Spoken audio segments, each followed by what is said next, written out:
Hello friends, অনেকদিন বাদে আরেকটা ভিডিও শেয়ার করতে তোমাদের সাথে চলে আসলাম। আজকের ভিডিওটা কিন্তু একটু অন্যরকম। হ্যাঁ, আজকে কিন্তু একটু কুকিং ভিডিও নিয়ে আমি কিন্তু তোমাদের সাথে শেয়ার করতে চলে এলাম। আজকে ইচ্ছে হলো যে নিজে একটু রেসিপি একটা শেয়ার করি তোমাদের সাথে। তো আজকে আমার কিচেনে কিন্তু আমি রেডি করছি চিকেন গালোটি কাবাব। হ্যাঁ, এর জন্য দেখতেই পাচ্ছ চিকেনের ব্রেস্ট পিসটা আমি আগে থেকে ধুয়ে পরিষ্কার করে নিয়ে টুকরো টুকরো করে কিন্তু এটাকে কেটে নিয়েছি। এর সাথে কিন্তু আমি অ্যাড করব ধনেপাতাটা। অবশ্যই ধনেপাতাটা কিন্তু আগে থেকে ধুয়ে একটু জল ঝরিয়ে নেবে। কুচি কুচি করে ধনেপাতাটাও কিন্তু এর সাথে অ্যাড করে নিলাম। এর সাথে আমি দুটো পেঁয়াজ নিয়ে নিলাম। পেঁয়াজটা মূলত 4টে টুকরো করে নিতে হবে, 4টে টুকরো, কারণ যেহেতু আমি মিক্সিতে এটাকে পেস্ট করব।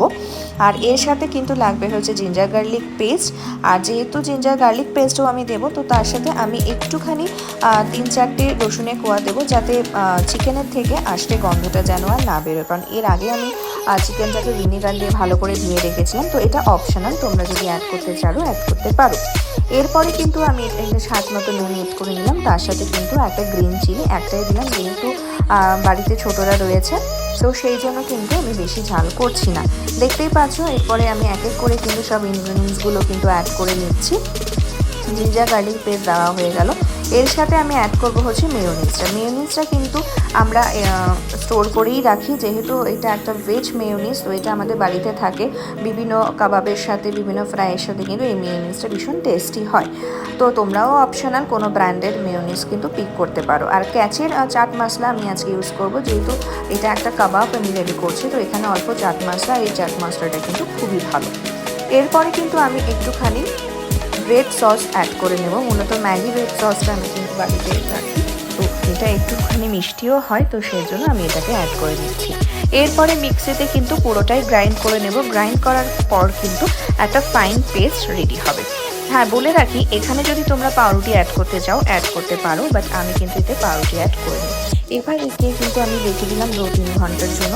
যেহেতু বিকেলের প্রিপারেশন করছি আমি স্ন্যাক্সে, তো সেই জন্য আমি কিন্তু একটা ডিম ফেটিয়ে তার মধ্যে কিন্তু একটু সামান্য চিনি ফ্লেক্স দিয়ে সেখানে পেস্টটাকে ভালো করে মিক্সিং করে নিলাম। হ্যাঁ, তাতে কিন্তু আমি সামান্য একটু বাটার কিন্তু অ্যাড করে নিয়েছি। এরপরে ভালো করে পুরোটাই মিক্সিং করে, দেখতেই পাচ্ছ ফ্রাই প্যানে কিন্তু আমি সাদা তেল গরম করতে দিয়ে দিয়েছি। ভালো করে যখন প্যানটা গরম হয়ে যাবে, আস্তে আস্তে করে কিন্তু তোমরা বিভিন্ন শেপে কিন্তু এটা করতে পারো। তো আমি কিন্তু এটা নর্মাল একটা কাবাবের মতো গোল গোল করে আমি ওটাকে করে নিয়েছি। আস্তে আস্তে করে দেখতে হবে তেলটা ভালোভাবে যেন গরম হয়ে যায়, এবং খুব সাবধানতার সাথে কিন্তু আস্তে আস্তে করে দেখো আমি কিন্তু কাবাবগুলোকে তেলে ছেড়ে দিচ্ছি। আর এখানে কিন্তু কাবাবের একটা সাইড যখন ব্রাউন হয়ে যাবে, তখন কিন্তু আদার সাইডে কিন্তু তোমরা কিন্তু এটাকে উল্টে দেবে, কারণ সাথে সাথেই দিলে কিন্তু এটাকে ঘেটে যাওয়ার সম্ভাবনা আছে। দেখতেই পাচ্ছ আস্তে আস্তে করে আমি কাবাবগুলো আমি বেশি দিইনি, আস্তে আস্তে করে কটাই আমি তেলের মধ্যে ছেড়ে দিয়েছি। এবারে একটা সাইড ব্রাউন হয়ে গেলে আমি কিন্তু আদার সাইডটাকে আবারকে উল্টে দেবো। তো এই রেসিপিটা কিন্তু তোমরা অবশ্যই বাড়িতে ট্রাই করো, কারণ ছোটো থেকে বড় সকলেই কিন্তু এই রেসিপিটা পছন্দ করবে, এবং এই রেসিপিটাও খেতে কিন্তু দুর্দান্ত হয়। তো এর যখন কাবাবটা ফ্রাই হচ্ছিলো, আমি কিন্তু গার্নিশিংয়ের জন্য কিন্তু একটু অনিয়ন, একটুখানি মেয়োনিজ, একটুখানি সস আমি কিন্তু আগে থেকেই রেডি করে রেখেছিলাম।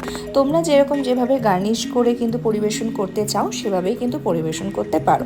দেখতেই পাচ্ছ তোমাদের সাথে গল্প করতে করতে একদম এক সাইডটা ব্রাউন হয়ে গেছে।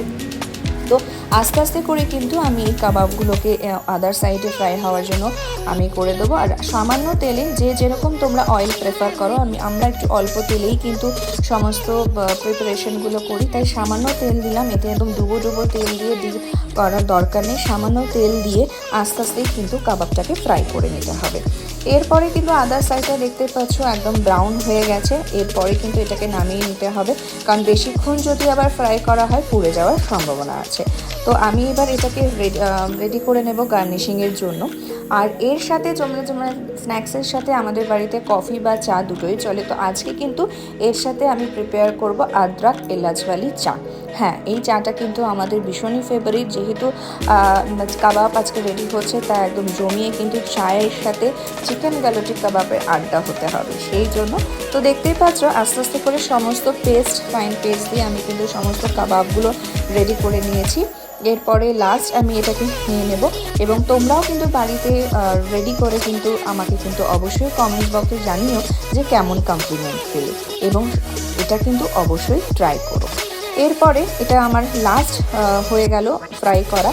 এরপরে আমার চাও রেডি। এরপর আমি যেটা বলেছিলাম গার্নিশিংয়ের জন্য আমি রেডি করে নিয়েছি। চলো এবার এনজয় করি চায়ের সাথে চিকেন কালোটি কাবাব। ভিডিওটা কেমন হলো অবশ্যই জানিও। ভালো থেকো, সুস্থ থেকো, দেখা হবে পরবর্তী আবার কোনো ভিডিও।